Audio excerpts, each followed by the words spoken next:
بسم اللہ الرحمن الرحیم۔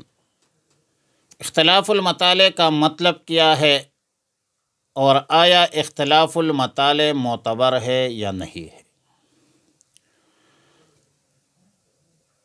اختلاف المطالع کا مطلب اور معنی یہ ہے کہ مطالع جمع ہے مطلع کی،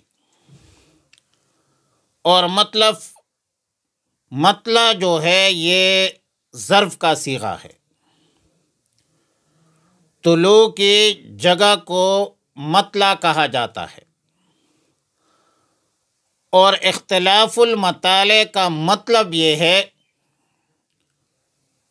کہ طلوع کی جگہ ایک یا زیادہ ہو سکتی ہے یا نہیں ہو سکتی۔ زمینی حقائق تو یہ ہے